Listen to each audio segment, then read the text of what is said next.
Right, okay, so let's have a bit of fun with some O-gauge locomotives. Now, you can see here I've set up my collection of O-scale engines. So I've got William up at the back there, the Dapol 08, the Ixion 060 Hadswell Clark, and of course the turbo motive is just up there next to my knee. Right, so what we're going to do, okay, so let's just line that back up. Okay, so let's get everything in order. All the locos are fitted with DCC chips, so we can actually operate them all independently. So let's put some lights on the shunter. You can't see them very well, but OCD persists. So let's try and move it. Oh no, let's move it backwards. Let's move it forwards. In your own time. There we go. And I'll just get that close enough so I can couple up. Now this is absolutely comic because you get to watch me completely gnaws this up. So here we go. I've got fat fingers, that's a problem really.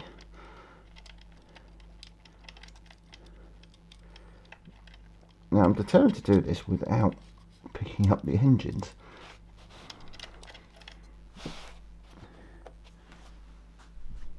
Let's jump cut. Okay, as if by absolute magic, they are coupled up. Now, there is one more engine to bring forward. Now, William's a little bit temperamental, so let's see what it'll do. I might need to give him a nudge. In the other direction would help. There we go. So William's buffered up. Now let's just try and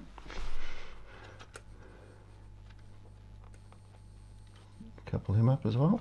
Those are custom couplings, so they're quite easy on him. Right. Okay, so now I'm going to have to sit and consist these together, I think. Or maybe just get these running actually. Forget it, we'll do it the old fashioned way. So there we go. Nope, wrong way. And okay, so those two are moving the 08. Okay, that's absolutely fine, it works.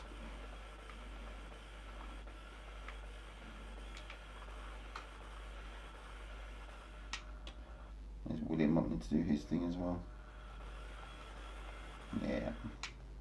Okay, so let's bring in the beastie, the turbo motive. Okay, a bit slower next time.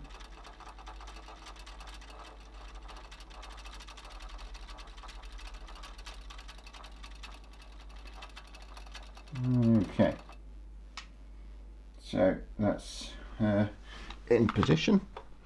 I'll just couple her up. She's got quite a long coupling on her actually, so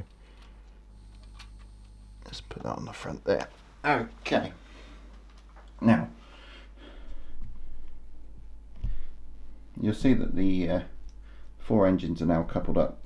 Now what I'm going to do here is a bit of a tug of war, where the back three engines are going to face off against the turbo motive. So let's see if I can do this without nosing it up even further. Okay, so the turbo motive's moving.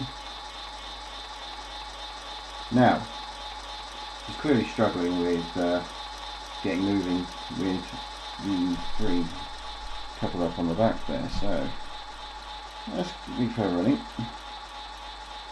and we'll get the 08 to start moving.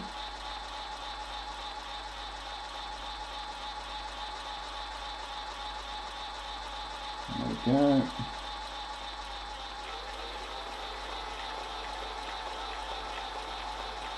Okay, so the headwall clock is getting pulled in half. So let's try and see if we can get some assistance.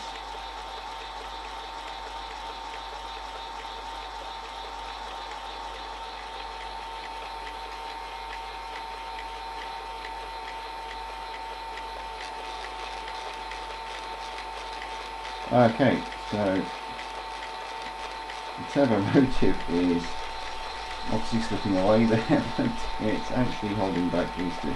Now the game changer is clearly going to be William. So let's select William.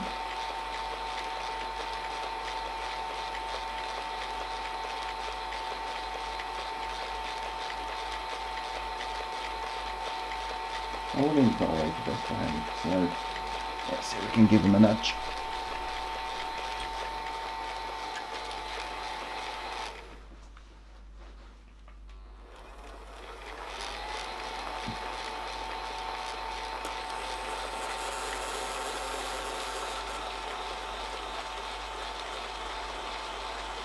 So in this particular instance, William is actually a game changer.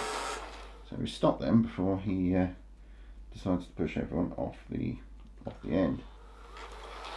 There we go. So now we're in a stalemate again. So what else should we do to mix this up? Now let's shut everyone down. Pick the connection. The 08. We'll stop that. 6202. There we go. Right. Okay. So it's quite clear that the turbo motive will she will move quite a substantial load actually. So let's put her into the right direction.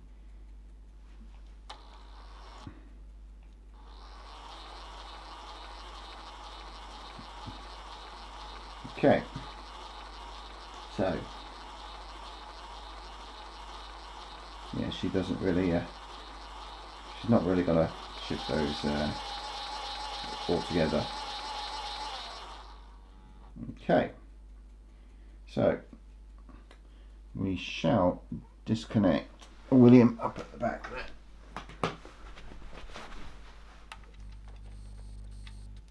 There we go. Okay.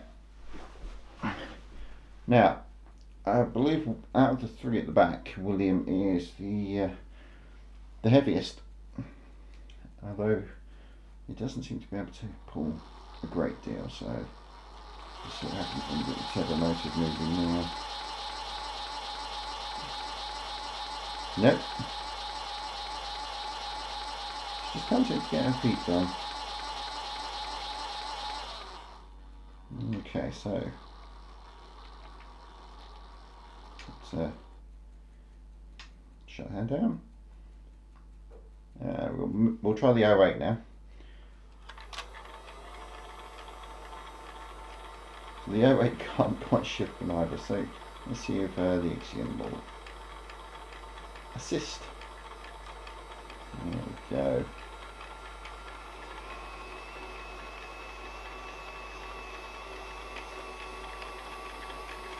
It'll be interesting to see the maths of this because, of course, now we've got 6 driving wheels on each locomotive,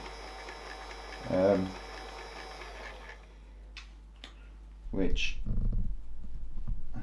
can obviously manage the 3 powered wheels on the turbo motive.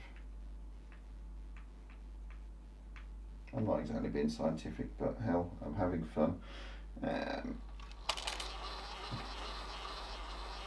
Okay, so that's not going to move. Okay, so let's try it backwards. Give her a nudge. There we go.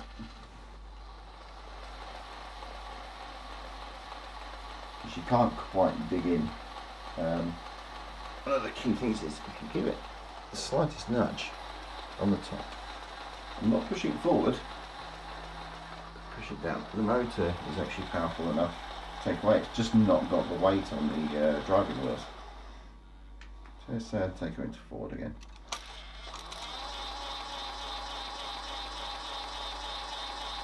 She's nearly got there.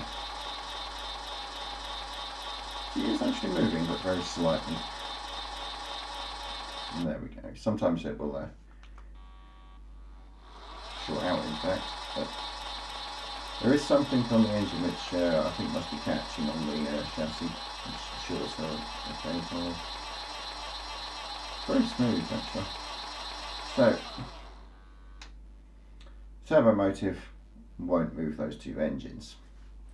So, let's go back. Let's try the Ixion. See what that will do on its own. Now, this isn't actually too bad. That's obviously got the weight of the 08 on one side and the turbo motor the other. Let's try it the other way. No, it does not have any tractive effort. No real weight on those wheels actually. And finally, let's go back to the 08. Now the 08 is a pretty rock solid unit, of course. It won't. It just will not move those.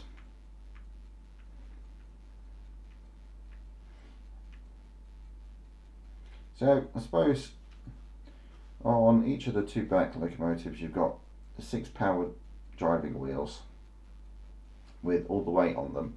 With the turbo motives you've got 6 powered driving wheels, but it's showing the weight with the other carrying axles.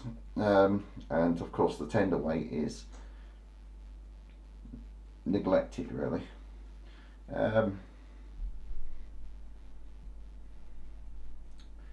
So there we have it really, and of course there is William right up at the back there. Now William really doesn't have any power, or just a little locomotive though. Thanks for listening to my rambling in this weird, very unscientific experiment with my O-gauge engines. Okay, thank you very much.